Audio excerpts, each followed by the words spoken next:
Furthermore, if you're more interested, you can always go to Kabbalah.info and join like-minded people at the KabU Academy. And there you'll be able to find people close to you as well if you want to ever study the wisdom of Kabbalah. Now, we're going to carry on as we do every Tuesday. Now, these lessons are excerpts from our lessons that are for students who've been with us for a while. But if you feel like you want to listen in, you certainly can do. So we're going to touch on the topic from the love of man to the love of the Creator. We touched on this topic last week.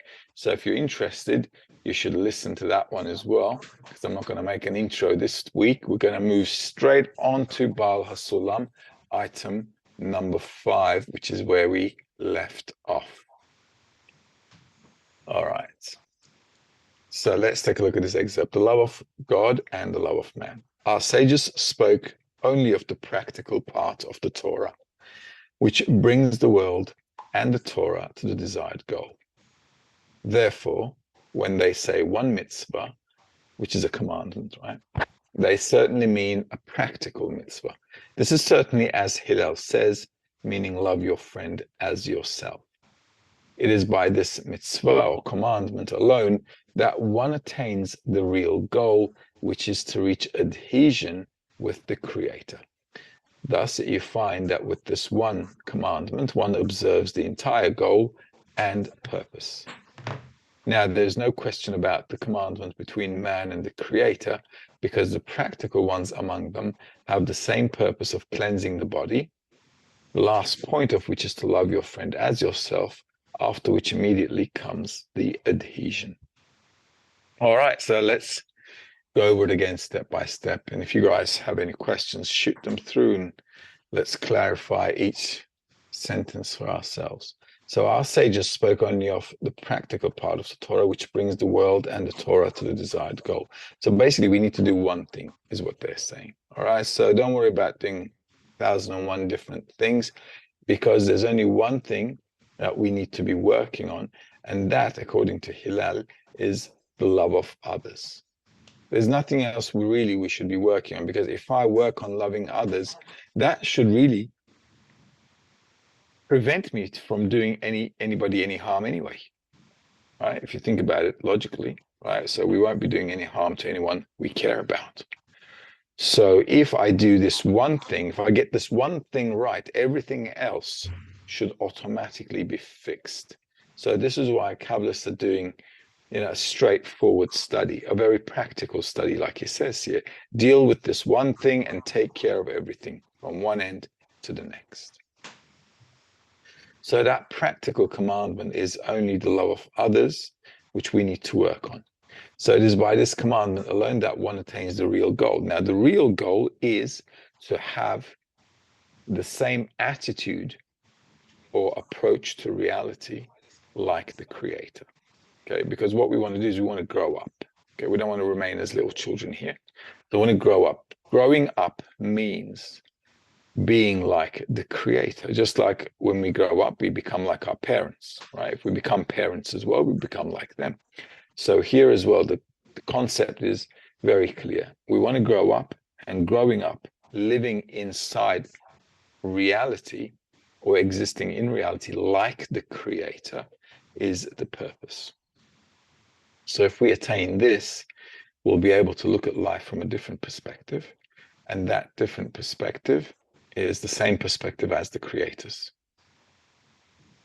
Now, there's no question about the commandment between man and the Creator, because the practical ones among them have the same purpose of cleansing the body. Cleansing the body means me getting rid of my desire to receive for myself. So correcting my egoistic nature. Okay, that's what cleansing is. So the purpose of cleansing the body means not the physical body, obviously it's the desire to receive, that's what's called the body. The last point of which is to love your friend as yourself, after which immediately comes the adhesion with the Creator, because once I change, my attitude towards everything changes. So if I can love other people, I can also love the Creator, right? Because I've changed. So my attitude towards the whole of reality changed. So there's no difference between loving one person or loving somebody else, or even loving the Creator or God, because I've changed. So my attitude is now turned into love of others rather than self-love. Now, if I was to say, I love someone, but I don't like that other person. Then that's not love, is it? That's self-centered love. Why? Because I love people according to this world, according to our current nature, our egoistic nature, according to how much I can get from them. Okay? Because if they make me feel good, I say to them, hey, I love you. Why? Because I feel good. Okay. And if I didn't, I'll say it is not, I don't love you anymore. So what changed? Well, my desire to receive was enjoying it. Yesterday, today it's not enjoying it.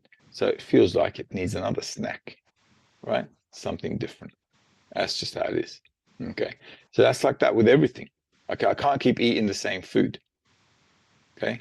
You're gonna have to change what you eat. That's just how it is. So, you know, I used to love, let's say, I don't know, kebabs, but you start eating kebabs every day, then you're thinking, okay, day one, day two, day three, day four. Okay, with me, it could be like a few years. I can eat it every day for a few years, no problemo. Okay. Then after a while, I might think, well, about some pizza today. Okay. So at the end of the day, that's not real love because my relationships are changing. Same thing towards people. Obviously, I'm not talking about food, I'm talking about the relationship between people. But it's pretty much like food. I always give that example because food is something very tangible in terms of whether it tastes nice or not. Okay, so I can like really say, okay, I love this food. And I can say I really dislike this food. So for us, food is like a very strong determinant on things that I can say I love this and I don't love this. So if you can relate to that, then you can see that everything in our life, whether it's our job, whether it's our friends, whatever, everything around us really is based on whether I get pleasure from that or I don't. And if there comes a time when I feel like the suffering outweighs the pleasure, and I'm going to say, listen, I'm in a deficit here, so we're going to have to, you know, think of doing something else. Okay, that's just how it is. Unfortunately, we don't know how to love other people in this world. We know how to love ourselves.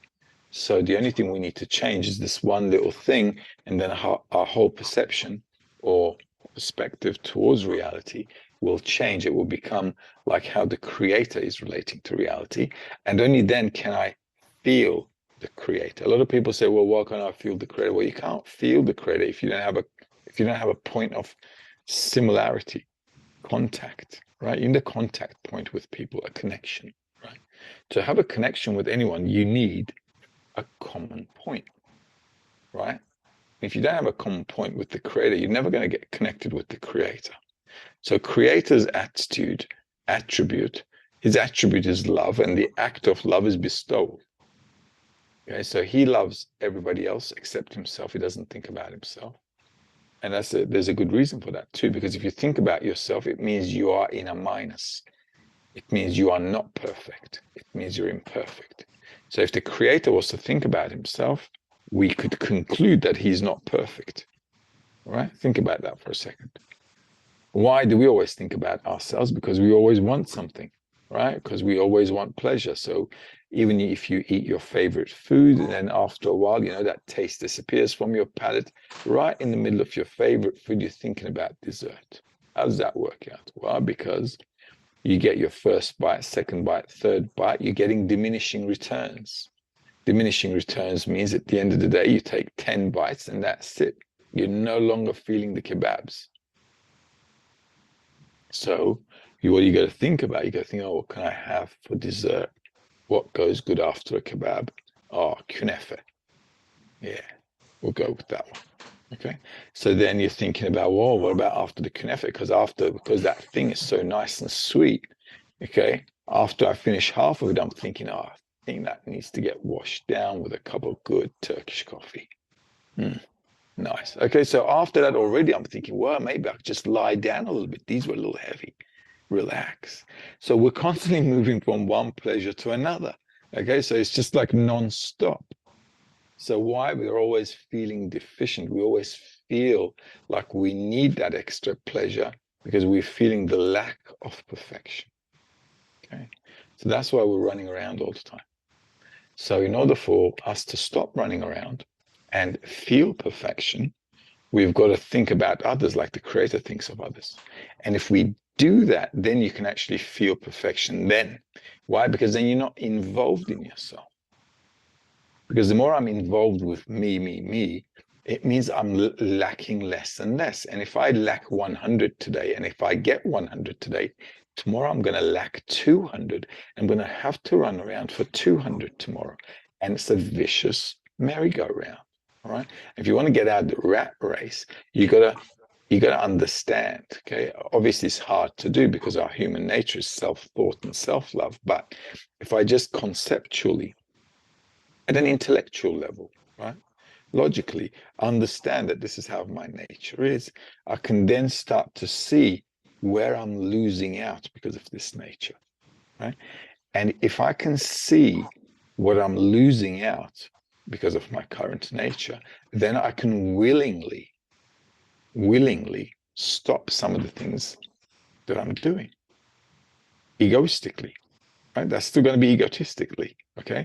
But I've come to the realization that the way I'm living life right now is just not logical. You know, I'm making a calculation. I'm thinking to myself, it's not worth it, right? If I feel like something is not worth it, even if it's egotistically, then I can stop doing it. It's like giving up smoking or alcohol, right? You feel like it's really damaging you. And then you think, you know what, I'm just gonna say these lahaims with water from now. So that's just how it's gonna be. Okay. It's just how it is. All right.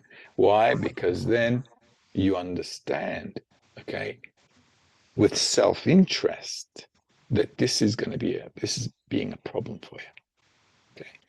So this is why in the wisdom of Kabbalah, as we advance more in the love of others, we see how we are far away from the love of others. Right? And then we see how our self-love is always controlling us.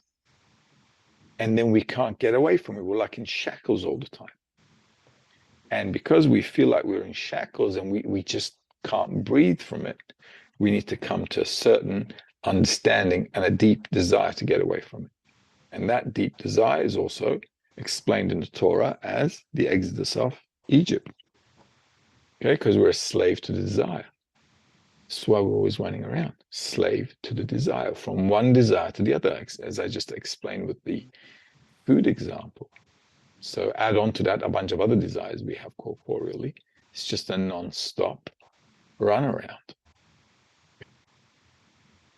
So understanding we're a slave to our nature, you need to understand. A lot of people say, I'm a slave to the system, or we're a slave to the system. We're not a slave to the system, we're a slave to our nature.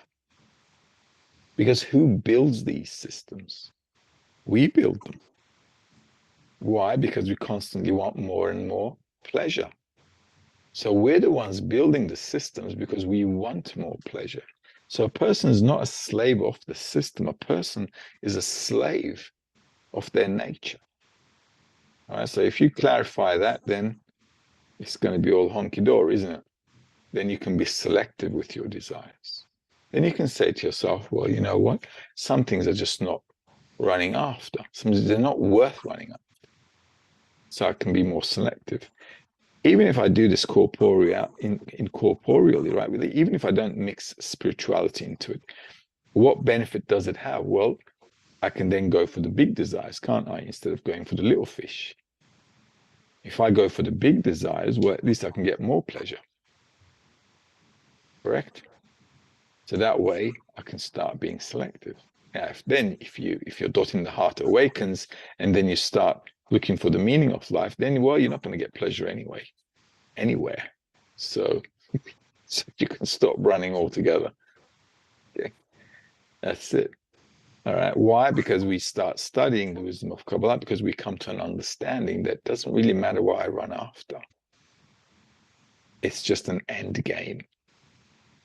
The desire gets cancelled with the pleasure, and I will always end up with a minus. So once we understand the formula, then we can think to ourselves, well, how to get out of the rat race. And that's what the Kabbalist here, Hillel, is saying. Listen, if you want to get out of the loop, you got to get out of the software and get into another software. And that software is the love of others. Right? So working on that is actually a way for a person to get out into a completely new reality. This is why I said last week, when we're talking about the love of others, we're certainly not talking about Cinderella. All right, this is not some kind of a Hollywood movie love affair. This is a tool in our toolbox where people with a common understanding can work together in order to stop caring for their self-benefit and care only for the benefit of others. And by doing so, can get out of their skin, can get out of this system into a new paradigm. Okay, so I can see questions here, right? I'll answer them from here. Is Hillel also Rabbi Akiva? No, Rabbi Akiva is different to Hillel. Yeah. Is love of others the same as dvekut? Pretty much, yeah. Dvekut means adhesion with the Creator. And what does that mean? Well, adhesion with the Creator means that I'm adhered to his qualities. Okay, so adhering to the Creator is like, you know, we're not going to give him a hug or anything. Okay, it's like, you know, I'm connected to his qualities. So we've got common qualities which are like connecting us, adhering us together. And that's how it is. Okay, Rabash, this is item number 6. The Creator has given us commandments between man and man, by which man accustoms himself to work in favor of his neighbor. By that, he comes to a higher degree to having the ability to work for the Creator as well. Otherwise, even though a person engages in Torah and mitzvot, which is the wisdom of Kabbalah and the commandments, he cannot engage for the Creator. It therefore follows that if he engages only in Torah and not in doing good, he cannot work in order to bestow because he lacks the quality of love of others. It therefore follows that although he engages in Torah and mitzvot, if it is not for the Creator, it is as one who has no God. For if he truly had the sensation of godliness, he would certainly be engaging in order to bestow. But if he had engaged in doing good, then he would have the quality of love of others, by which he would also come to love of the Creator and would have the ability to observe Torah and mitzvot for the Creator. It turns out that a person should have the power and force to overcome his qualities, to turn them into being in favor of others. For by that, he will later be rewarded with working with those qualities for the Creator. Okay, so let's dig into this as well. The Creator has given us commandments between man and man. Now, when we're talking about the Creator giving us commandments, obviously he doesn't need to give us commandments, does he? So a lot of people say, why would the Creator, command us to do stuff? Okay. Does he need that? Okay. Would he need it? What does he need it for? He doesn't need it for anything. Commandment means the laws of nature. If I hold them, I can be in unison with the flow of nature, which is the same thing as God or the Creator. Okay, so the commandments, when we're talking about God giving us commandments, he's not going to be there on the mountaintop giving us tablets on stuff and say, hey guys, you got to keep the rules, house rules. Okay, that's not how it is. The concept here is that there are laws in nature. And if we want to attain that completeness, the wholeness, that flow with the Creator, those are things we need to integrate ourselves into correctly. Those are commandments, okay? And as you can also see, the humans are the only created beings that do not follow laws of nature. See, the still, the vegetative, and the animate level, they're in harmony with nature. And they keep balance. But humans are the only ones out of whack. So this is why it says, it's between man and man. So we have to keep this balance between ourselves in the way we interact, by which man accustoms himself to work in favor of his neighbor. So I have to, by doing this exercise for working for others, what I'm actually doing is I'm kind of cultivating myself and raising myself to a new state of existence. Otherwise, even though a person engages in Torah and Mitzvot, for us, Torah and Mitzvot is the wisdom of Kabbalah. Torah comes from the word Teorah and Horah, as you guys know. So it's a user manual, which should bring us enlightenment. And Mitzvot comes from the word Tzivui. Tzivui means commandment. So if we do the study and we keep these laws of nature, then what can he do? Otherwise, even though a person engages in Torah and Mitzvah, he cannot engage for the Creator. Okay, so if I don't do this exercise within a group of people, it means I can't work with the Creator. Why can I not work with the Creator directly? Well, for one thing, I do not sense the Creator, do I? Okay, so if, for example, you had an invisible friend we couldn't see or hear, and you told us you were going to go and play with your invisible friend, how do you think we would look at you and perceive you? Okay, not very healthy, right? Okay, exactly. So now if I start going around thinking, well, I'm going to do stuff with the Creator, that's just like, okay, okay, you know what I mean? So that's not going to happen. We've got to, we have to work smart, as they say. Okay, so you got to work smart. I can only work with what I can sense. If I don't sense the Creator, I can't say I'm doing anything for the Creator. I've got no idea what he wants. Okay, absolutely none. Even the texts that the Kabbalists write, even the books that the prophets write, who even knows if we understand anything from that or not? We don't. Everybody's got their own opinion. Imagine this. If there were not so many opinions, would there be more than 4,500 religions on the planet? Right? So it's obvious we cannot get this right. Okay, why? Because the Creator is not around, he's out of our senses. So the laws of nature are here to help us out. Why? Because we can observe laws of nature. And then we can observe ourselves as well. And then we can dig out the contradictions. And that can give us a desire to change. If I have a desire to change, then I can change. Okay? So I just have to put things in the proper perspective when studying the wisdom of Kabbalah. Okay? So this is why we need other people to work with. Okay? Otherwise, it's not healthy. And you can also see this in religions. It's not really healthy. They come to a point where, they just don't know what's going on, what they're doing, and so on. And this is why a lot of, even in the same religion, you can have hundreds of different opinions and different branches in the same religion. How could that be? Even in the same religion. Why? Because nobody really understands what they're talking about. So we have to observe things that are, obvious to our eyes and to our senses.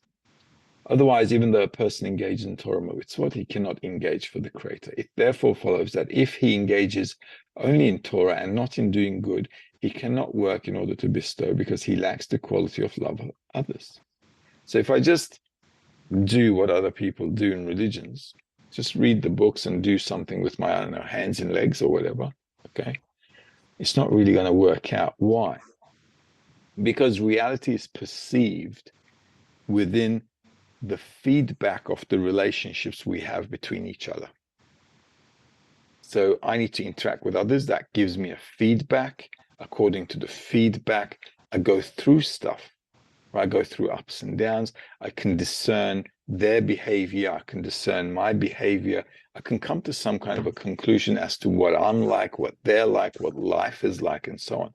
But if I was on the mountaintop living there forever on my own, I'd never get to anything. I can't get to anything because I don't have any interaction with other people. Okay, I would only have interaction with animals and trees and rocks. So that would only take me lower. Why? Because we're all a product of the environment. So the important thing here is to elevate our environment into the human level, interact there, and then in the interaction in the human level, then I can think about what I can not think about, I can actually see what's wrong. This is also how we live in society, right? When we integrate ourselves into society, we start to see what's wrong in society. But if I wasn't there, if I don't get in there, if I don't stick my head in there, I never know what's wrong in society. So this is really important for us to understand. Why? Because this is how we're going to decipher our nature, figure out what our nature is like, and then we can work on it. It therefore follows that although he engages in Torah and Mitzvot, it is not for the Creator. It is as one who has no God, for if he truly had the sensation of godliness, he would certainly be engaging in order to bestow. So anybody doing anything else other than bestowing to others is really not doing anything. Nothing. Waste of life. But if he had engaged in doing good, then he would have the quality of love of others, by which he would also come to love the Creator and would have the ability to observe Torah and Mitzvot for the Creator, which means to reciprocate for the Creator. So, like I said, the Creator doesn't need us to work for him, right? He's not looking for employees. It's not a job opening. Working for the Creator means that I'm actually relating to him like he's relating to me. Okay, so we've got this like relationship going. And that's what it means. So instead of using the Creator for myself or using other people for myself, imagine I'm helping others and others are helping me. So we've got a mutual relationship. Okay, everybody is giving. Same thing with the Creator. If the Creator is giving and I relate to the Creator in the same way, then I'm working for the Creator, but he's working for me as well. It's not like I'm working for him. He's working for me. I'm working for him, because one without the other is not going to happen. This is why in reality, we always have two opposite ends: plus, minus, day, night, sweet, bitter, man, God. All right. So they're actually two opposite things. The Creator is bestowing. The created being, which is us, the desire to receive pleasure. So if I use my nature to bestow to the Creator rather than try to swallow everything he wants to give me, then what I'm doing is, well, he's doing something for me, he's bestowing to me, then I want to bestow to him. So we've got this thing which is mutual, that's called working for the Creator. And that's basically it. So this is why this love of others concept is, for a lot of people on the outside, looks like some kind of a, story for kids, but it's actually the tool of getting out of your skin. It's also the way you can get out of depression as well. See, in the 21st century, everybody's sick, right? With what? Depression. So how can you get out of depression? Well, what's the cause of depression? Well, I'm constantly thinking about myself. If I'm constantly thinking about myself, it means I constantly want to fulfill myself. Okay, now think about this. Imagine me thinking about filling myself with kebabs every day. Okay, it's not going to be a long, happy life. It cannot be. Right? It's just not going to work out. Right? So, if the whole of humanity is still carrying on in the same way, self-love, egoism, working for myself, then it's bound to end up in depression, because even if I get what I want today, tomorrow I want more. And there's going to be a limit where I'm constantly canceling the desire with the pleasure, and I'm never going to be fulfilled. That's going to cause depression. So if you want to get people out of depression, what you got to do is put them in a state where they look after others and they feel that they're needed because they're taking care of others. And then they can just wow, they can be in a whole different perspective. Okay? So these are important things to understand. Otherwise, they're going to be writing medicine for everyone. Okay, because you can't fix it any other way. Okay, so this concept is really important. It's the basis of our study. It is also the basis for attaining completely different perception of reality. Okay. Okay.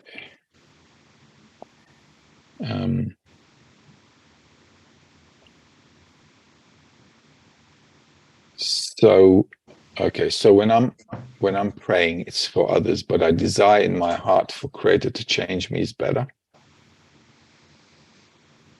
If you always pray for others, it's even better. Okay, I'll tell you why. Even if you feel like you see things you need to change in you, right? Seeing it is already a correction. Okay, because if I see something bad and I've noticed it, I already have the mind to stop doing it, right? So it's like I'm already corrected, seemingly like, okay, if I see it and if it becomes obvious. But if I always focus on praying for the others, I'm always going to disconnect things from self-benefit. That's a much faster way of advancing. Even for the correct things, if I just always think about others, that's going to be the best way to move forward. Because then you can't make a mistake there. Okay, you can't make a mistake because you're constantly thinking about the others. Okay, so let's read number 7 from Baal Islam's The Peace article.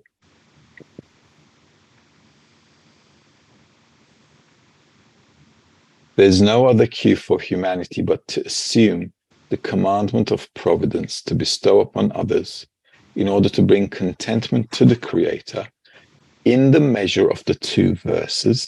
The first is love your friend as yourself, which is the attribute of the work itself.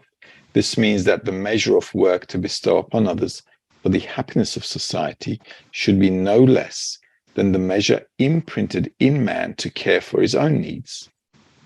Moreover, he should put his fellow person's needs before his own.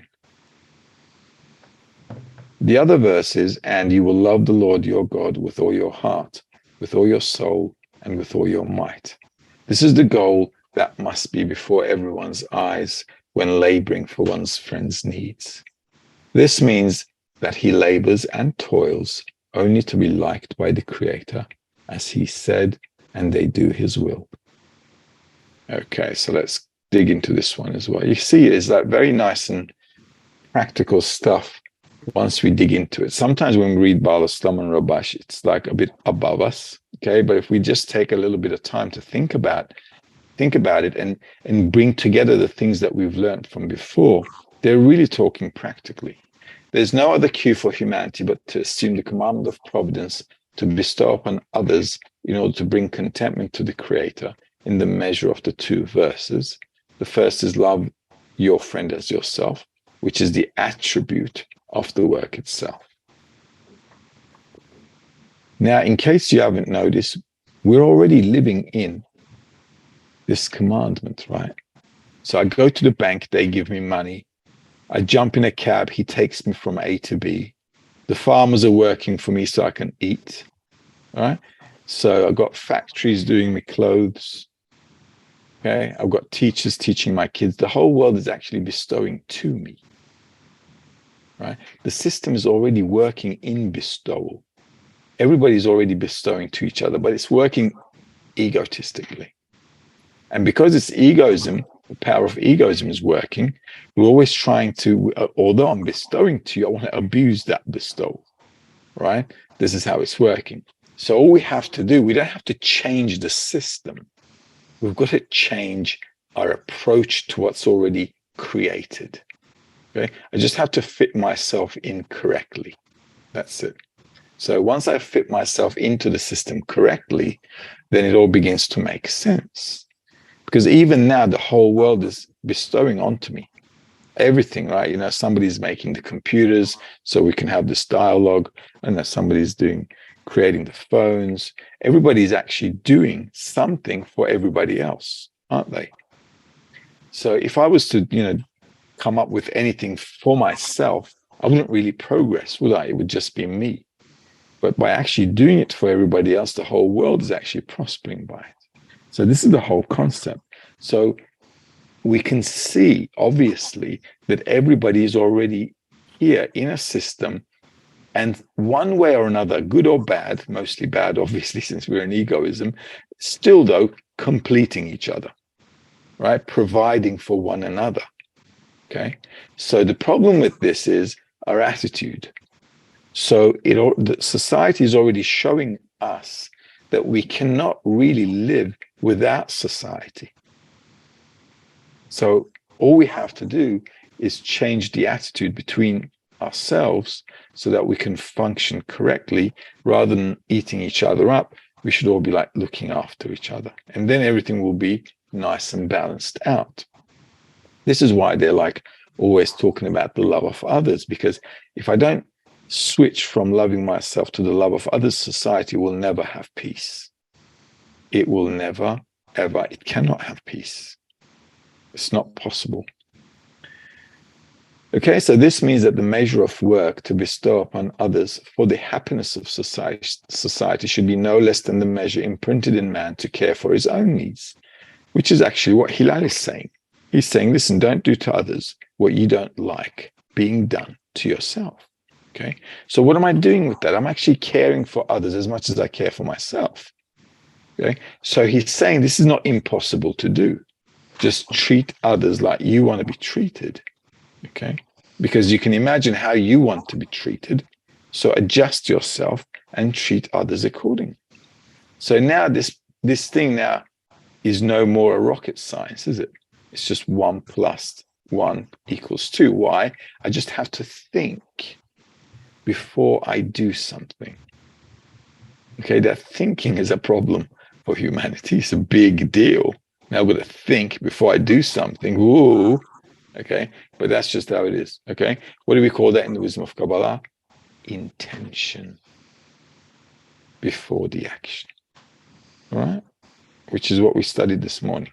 All right, so we're caring about why we're doing something.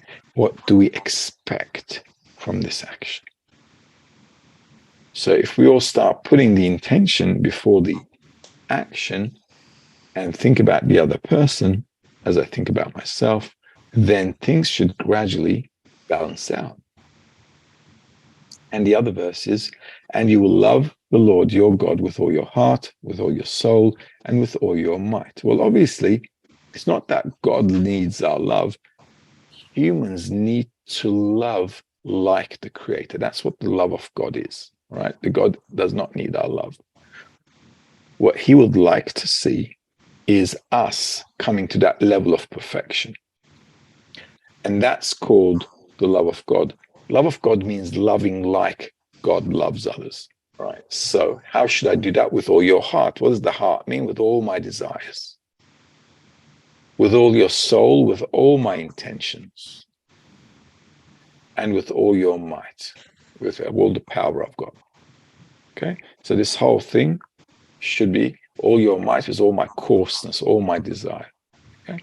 So all my desires need to be intended to the max towards the Creator, and that's what this sentence means. Then a person comes and reaches a level of perfection, which is to exist in reality like the Creator exists in reality. And this is the goal that must be before everyone's eyes when laboring for one's friend's needs. So by actually taking care of others, do I take care of myself? I'm actually getting closer to that goal. This means that he labors and toils only to be liked by the Creator. So I don't really need to keep in mind anybody else when I'm doing the action. Obviously, I want the benefit of others, right? That's for sure. Okay. But the whole concept here, it's not because we want to be goody-goody two-shoes, right? Okay. What we want is to aim to exist like the Creator in reality. And that's really important because we don't want to turn this into some kind of a, I don't know, goody-goody two-shoes club. So we don't want to end up in something like that. Okay, we want to make sure we attain a higher level of consciousness, the Creator's consciousness, and not end up institutionalized. Okay, any questions? No, I guess all is crystal. So let's do one more excerpt and call it a night. This is from Baal Islam, from the Arvus article. Okay, mutual guarantee item Number 22. The impression that comes to a person when engaging in commandments between man and the Creator is completely the same as the impression he gets when engaging in the commandments between man and man, since one is obliged to perform all the commandments for the sake of the Creator, without any hope for self-love, meaning that no light or hope returns to him through his trouble in the form of reward or honor, etc. Here at this exalted point, the love of the Creator and the love of his friend unite and actually become one. In this manner, one effects a certain measure of advancement on the ladder of love for others in all the people of the world in general, since that degree which that individual caused by his actions, whether large or small, ultimately joins the future in shifting the world to the side of merit, since his share has been added and joins the shift. Okay, so let's go one by one here as well. Okay.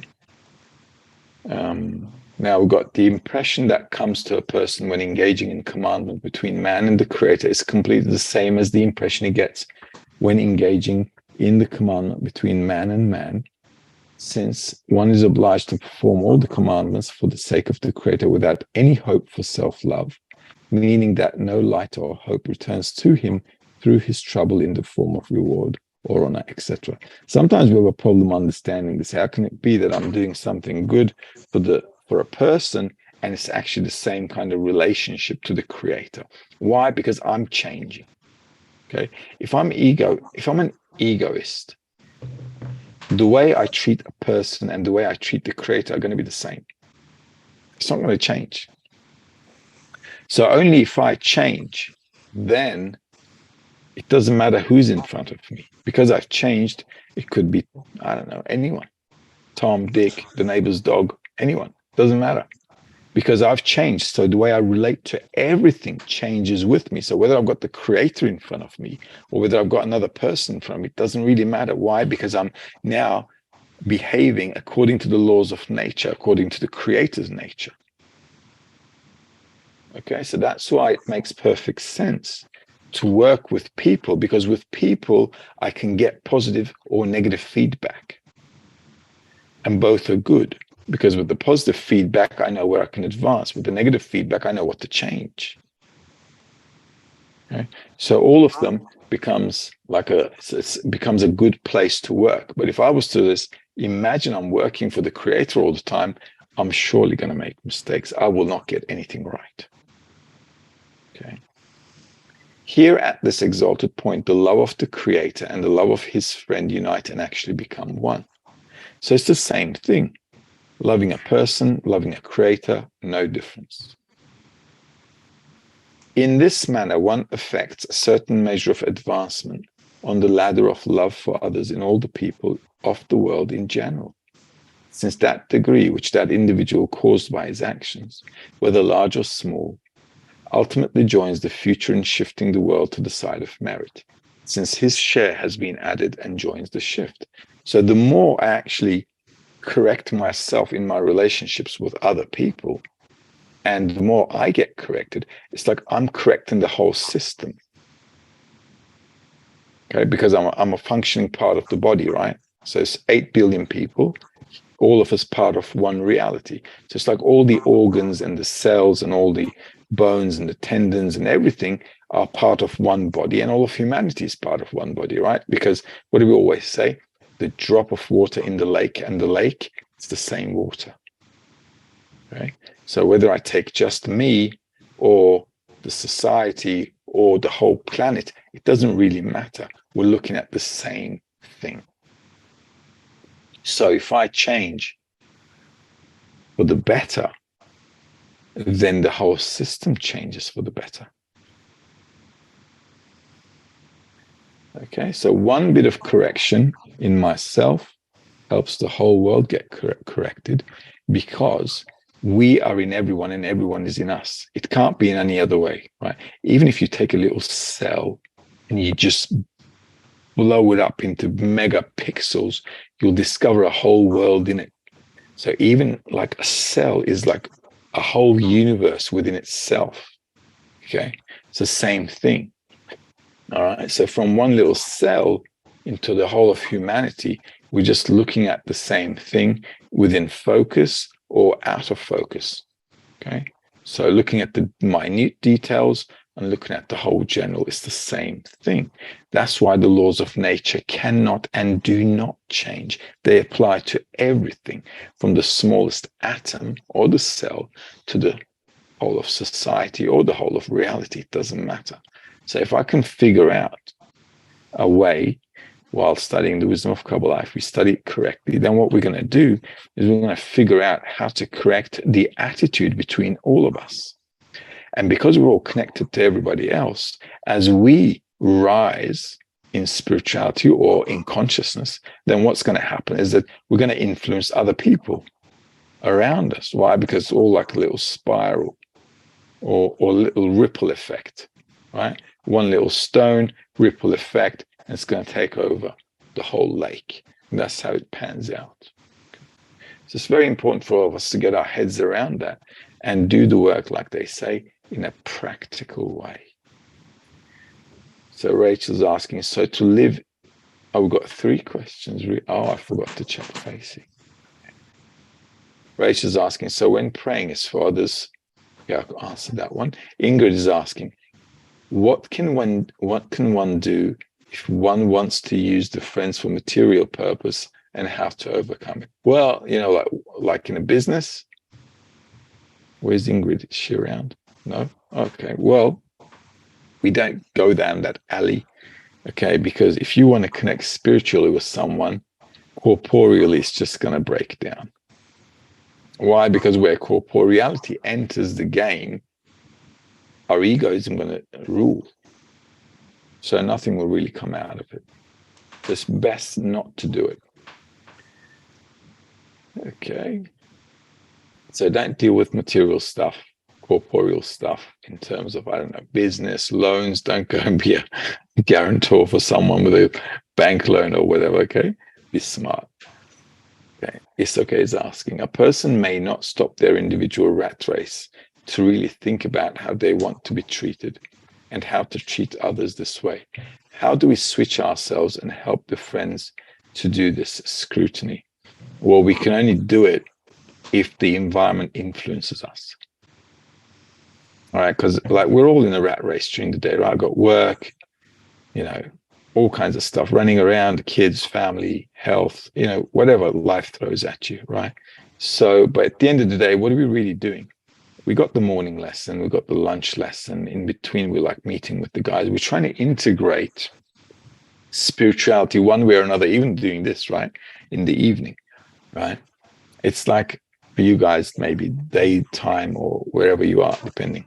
Okay, but what happens really is we're just taking a bit more time, cutting a chunk out of corporeality, putting it aside and filling it in with something spiritual, because it's like taking a shower, right? So imagine I'm taking a shower every day because I'm studying spirituality. I'm kind of like washing myself, brainwashing myself, actually, if you think about it, right?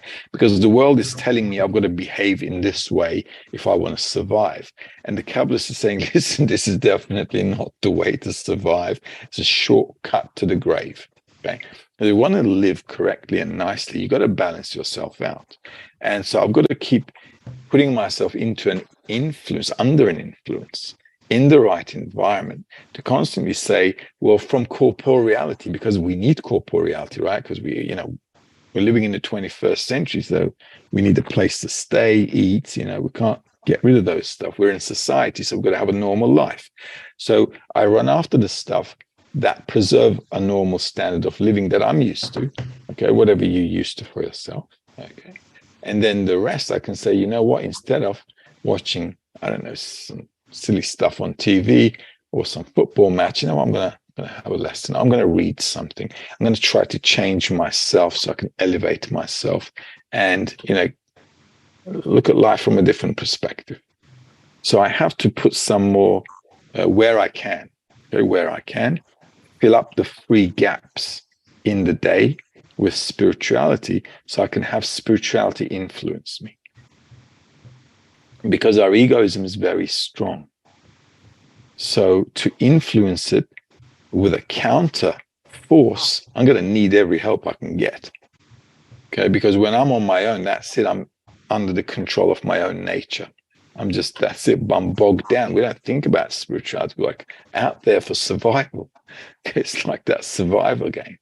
Okay, what a joke. All right. So that's how it is. So if I put myself into the group all the time, then I can like at least figure out what I need to change. I can like figure out what my direction needs to be. I can like play around with this whole thing. So it's all about the environment. And I can be a good example to the friends. Okay, so if I'm a good example to the friends, if I'm studying, helping others, like we're doing now, right? We're actually helping each other here. Okay, so all of us are helping each other right now in this lesson because we want to have spiritual growth. We have a goal, we have an objective, and rather than wasting time during the day or in the evening, what we want to do is focus on something that will help us move forward. Okay, so we're actually all helping each other here. So this is like a good example for all of us. Rach is asking, so to live even one person correctly helps the whole system. Yeah, it does. One person, if one of us lives correctly, it helps everyone. It really does. Okay, because if there are 1,000 blind people, but one can see, they can follow the guy who can see. But if nobody can see, well, that's the problem, isn't it? So one person can take the whole of reality to a whole new dimension. All right, so I'm going to love you and leave you, and we'll hopefully next Tuesday hang out, read a bit more, and see what we need to correct inside ourselves. All right, see you guys. Have a good one. Bye-bye now.